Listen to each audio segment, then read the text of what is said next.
તો આપણે અત્યારે પટોળા બને છે પાટણમાં? આપણે લઈ શકીએ છીએ? આપણે એનો ભાવ કેટલો થઈ ગયો? બહુ થઈ ગયો. તો આપણા પાટણના પટોળા દુનિયા લઈ જાય અને આપણે પાટણવાળા લઈ શકતા નથી. શું કામ? મોંઘવારી વધી ગઈ એટલે. બરાબર. એક બનાસકાંઠાના ખેડૂતનો સરસ વિડીયો હતો કે અમે આટલું જીરું વેચતા ને તો અમને સામે 1 તોલો હોનું આવી જતું. આ જીરુના ભાવ હતા એ વખતે, અને હોના નહીં ભાવ હતા. તો બધી વસ્તુ મોંઘી થતી ગઈ, પણ આના ભાવ વધ્યા નથી.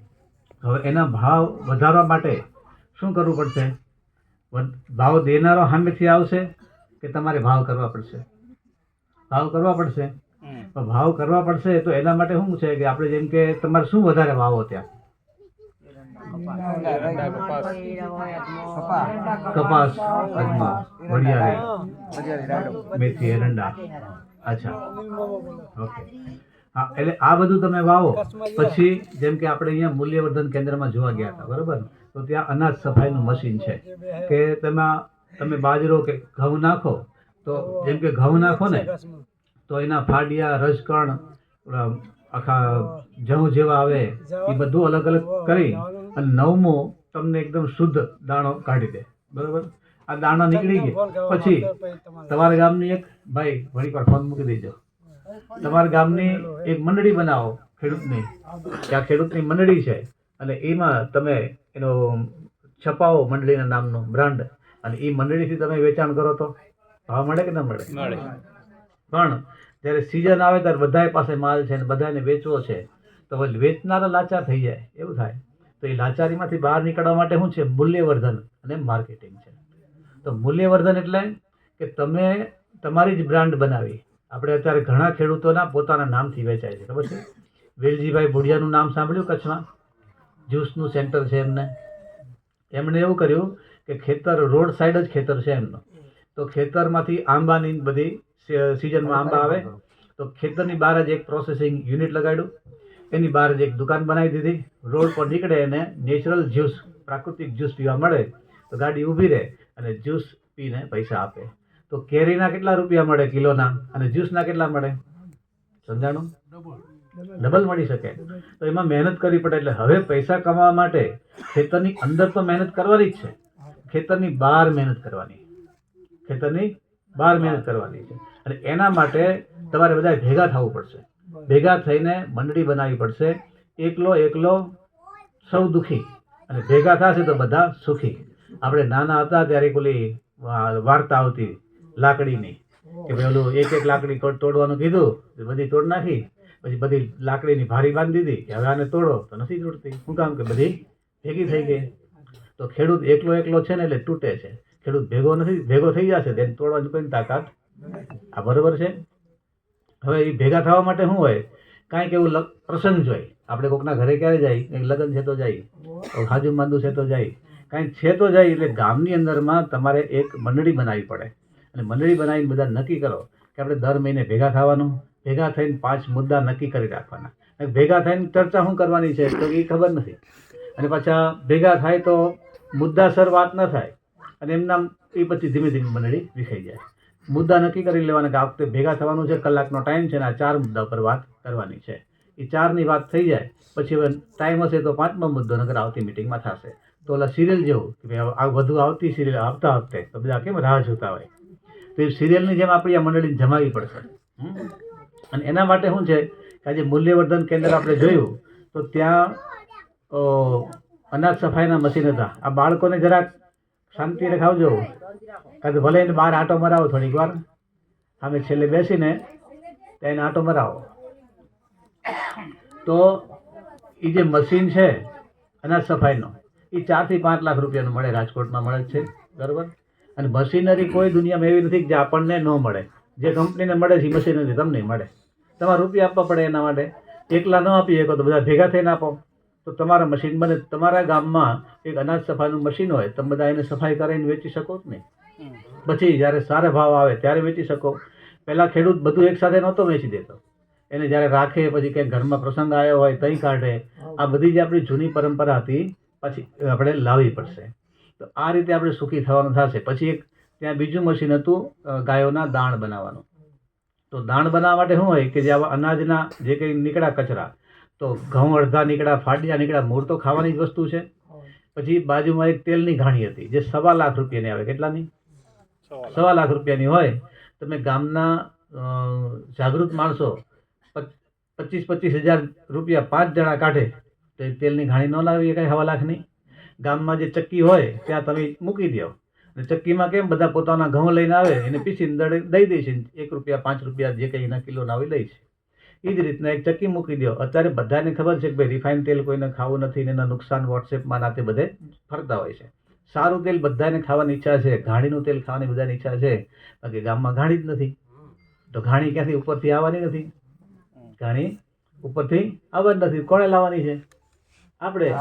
આપણો પગ પથ્થર નીચે ફસાયેલો હોય તો રાયડું બાજુવાળો પાડે કે આપણે પાડવી પડે? આપણે પાડવી પડે. આપણે રાયડું ન પાડી તો આપણો પગ કોઈ કાઢે નહીં. તો આ રીતે 1.25 લાખની ઘાણી આવે છે, તમે લાવીને મૂકી દો અને જાહેરાત કરી દો, ભાઈ આ રીતે ગામમાં ઘાણી છે, પોતાના તલ કે સિંગદાણા લઈને આવજો ને પીસી દઈશું, કિલોના આટલા રૂપિયા. શરૂઆતમાં કોઈ નહીં આવે, પણ જેને 25,000 કાઢ્યા છે ને એ આવશે. એ તો આવશે જ ને, એ ક્યાં જશે? બરાબર. એ 5 જણા આવશે, એના ઘરે તેલ ખાશે એટલે કે આ તો સારું થયું, મજા આવી, આમાં કંઈ આકરું નથી લાગતું, પચી જાય છે, નુકસાન નથી થતું. એ બીજા 5 એના શેરીના આવશે. કરતા કરતા જેમ ચક્કીએ એક જણ ઘઉં દળાવવા જાય છે, બાજરો દળાવવા જાય છે, એમ હવના સિંગદાણા લઈને આવશે. ગામમાં જ મગફળી પાકે છે, બરાબર. તો ખેડૂતને માર્કેટ ગોતવા જાય છે. જો આ ચક્કી હશે ને તો બધાને ખબર પડી જશે કે આપણે 12 મહિનાના સિંગદાણા લઈને રાખી દો, જે આવે ને ખોખા કહો ને આખા ફોતરા સહિતના. તો એ તમે 12 મહિનાના રાખી દીધા, અને જ્યારે એમ લાગે કે હવે 5 કિલો તેલની જરૂર છે તો એ ખોખા ફોલીને ઘરના ટાઈમે કામે મળે, ભલો બે બધા ફોલો, દાણા કાઢો, દાણા લઈને ત્યાં જાઓ, એ તમને પીસી દે, તેલ લઈને આવતા રહો 15 દિનનું, મહિનાનો. તો તાજું તેલ તમે ખાઈ શકો. કોઈ કેમિકલ નાખવાનું આવે એમાં? આવતું જ નથી. તમે માથે ઉભા રહ્યા, તમને દળીને આપી દીધું. તો હવે સુખી થવાનો માર્ગ આ છે, એમાં જવું જરૂર છે કે દુઃખી થવાનો માર્ગ ચાલુ છે, એમાં રહેવું છે? રહેવું છે, સુખી થવું છે, પણ આ 5 જણા કોણ તૈયાર થાય એ મોટો પ્રશ્ન છે. હે, એ 5 કોણ તૈયાર થાય કે હું તો ન કરી શકું, આપણેથી કાંઈ ન થાય. એના માટે બીજો પણ રસ્તો છે કે 25,000 સુધીની નાની એવી આટલી કેવી ચક્કી પણ આવે તેલની. એ તમે તમારી શેરીમાં 5 બહેનો છે, 5,000 કાઢો, જેને સારું ભળતું એકબીજામાં, એ 5 બહેનોએ 5,000 કાઢ્યા, એક બેનના ઘરે ચક્કી રાખી દીધી. તો અઠવાડિયાનું તેલ કાઢવામાં શું વાર લાગે? સિંગદાણા લઈને ગયા, બેનની યાર તમે થોડીક વાર વાતચીત કરી, એકબીજાને હળ્યા મળ્યાનો આનંદ થયો, અને અઠવાડિયાનું તેલ લઈને આવતા રહ્યા. અઠવાડિયું તેલ ખાવ તો બીજા જાય. એ બેનના ઘરે જે ચક્કી વપરાય એને લાઇટનું બિલનો જે ખર્ચો થાય આપણે દેવાનો થાય કે નહીં? તો આ બધા સુખી થવાના માર્ગ છે, પણ ક્યારે ભેગા થાય તો. એકલી લાકડી બધી તૂટી રહી છે, એ લાકડીઓ જેટલી ભેગી થઈ એટલી રહેવાની, બાકી જવાનું નક્કી છે. એટલે હવેનો જે યુગ છે ને એને એવું કહેવાય કે આ જાગવાનો યુગ આવ્યો છે. કેવો? જાગવાનો યુગ આવ્યો છે. જાગવાના યુગમાં જે જાગશે નહીં તો માગવાનો વારો આવશે. આ સીધી હકીકત છે. અને એટલે અત્યારે આપણે ખેડૂત પૈસાદાર હતો, ખેડૂત ગામનો મોટો માણસ કહેવાતો, એના બદલે ખેડૂત નાનો થઈ ગયો હોતી. એ બધે ધક્કા જ ખાતો હોય, આમાંથી લોન નથી કરતો, આમાંથી થતો, આમાંનો એ દોડાદોડ જ કરતો હોય. તો ખેડૂતને સુખી થવું હોય તો કેમિકલ ખેતી છે ને એમાં એને પૈસા નથી મળતા પૂરા. તમે જો ઓર્ગેનિક ખેતી કરો, ગાય આધારિત ખેતી કરો, તો તમે એમાં ગાયના છાણ, આપણે ત્યાં ખાતર જોયું ને એવા ખાતરો નાખો અને એનાથી ખેતી કરો, અને ઘઉં તમે કોઈને વેચો. હવે સામાન્ય ઘઉંના 20 રૂપિયા હોય તો તમે 30 રૂપિયા કહેશો ને તો પણ લોકો આ ગાય આધારિત ખેતીના લેશે. શું કામ? કે એનામાં પોષક તત્વો છે. એટલે જે કહે છે ને બાજરાની મીઠાશ નથી, પણ તમે જો છાણિયું ખાતર નાખ્યું અને બાજરાની મીઠાશ આવી ગઈ, અને તમે કોઈકને 1 કિલો સેમ્પલ આપ્યું, ભાઈ તો અમારી આ ગાય આધારિત ખેતીનો બાજરાનો રોટલા કરી જુઓ. એને રોટલા કર્યા, જેવો તાવડીમાં નાખશે એટલે સુગંધ આવશે, ખાવા બેસશે એટલે મીઠાશ આવશે, તો એ તમને ફોન કરશે ને ભાઈ બીજા 10 કિલો દેજો, રાખજો અમારા હાટું. તો ખેડૂતની તાકાત વધી ને, ખેડૂતની ઇજ્જત વધી કે નહીં? તો ખેડૂતની ઇજ્જત કોની હારે જોડાયેલી છે? તમારા ખેતર હારે જોડાયેલી. કનેક્શન મળ્યું હાથો એનો? તમારી જે તાકાત છે એ તમારા ખેતરની જમીનમાં પડી છે. જમીનની તાકાત શેમાં પડી છે? એ ખાતરમાં પડી છે. અત્યારે જમીન તાકાતવાળી નથી, એનું અનાજ તાકાતવાળું નથી, એટલે ખેડૂત તાકાતવાળો થતો નથી. બેઠું મગજમાં. અને તમને બધાને અત્યારે ખબર જ છે કે આ ઓર્ગેનિક ખેતીના કે ગાય આધારિત ખેતીના અનાજના પૈસા વધારે જ આવે છે, કારણ કે તમે શુદ્ધ આપો છો. અને બીજું સૌથી મોટો આનો ફાયદો એ છે કે જ્યારે તમે ખાતરને આ બધું નાખ્યું તો પછી આપણે કહીએ ને કે ભાઈ રોટલો બનતો જ સુગંધ આવે છે અને ખાય તો મીઠાશ પણ આવે છે. ભાઈ એનો આપણને ખાલી મીઠાશ પૂરતો જ કાર્યક્રમ નથી, એની પાછળ બહુ મોટો કાર્યક્રમ છે. કયો કે આપણાને જ્યારે મીઠાશ લાગી એ શેની છે? જે ખાતરો ખેતરમાં નાખ્યા હતા એ બધા બધી તાકાત લઈને છોડ ઉગ્યો, એ તાકાત બાજરાના દાણામાં ગઈ અને બધા તત્વો દાણામાં ગયા, એટલે આપણને મીઠાશ લાગી. કારણ કે આપણા શરીરને જે તત્વો જોતા હતા એને મળ્યા એટલે શરીરને રાજી થયું.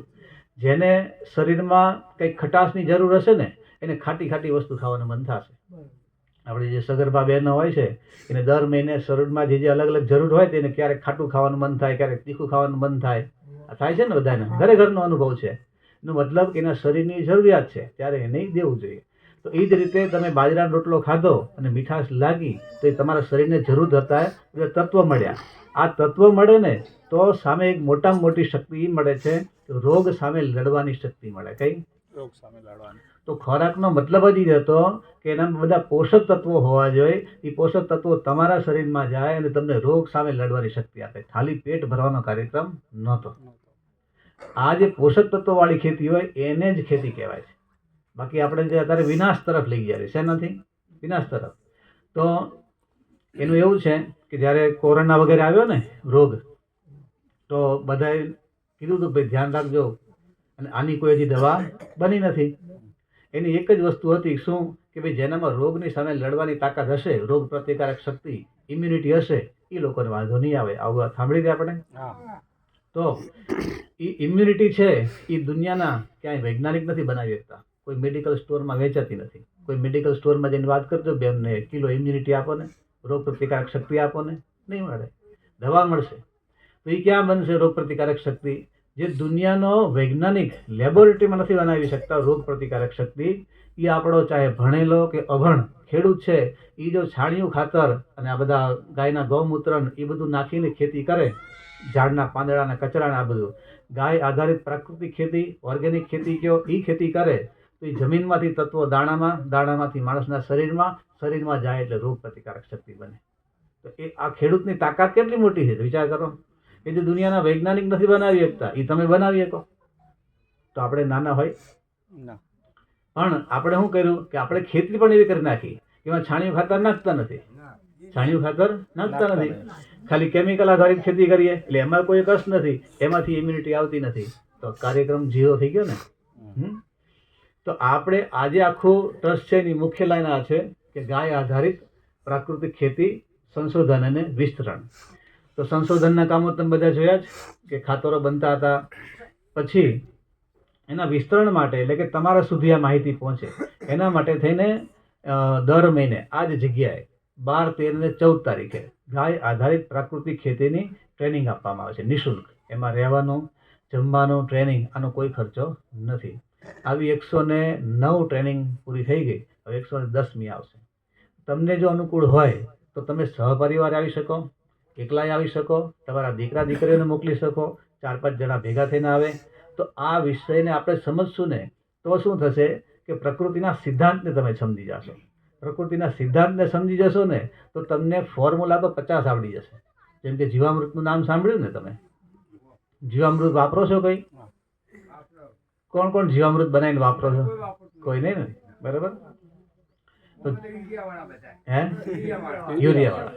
હા, એટલે એનું તમને સમજાવું.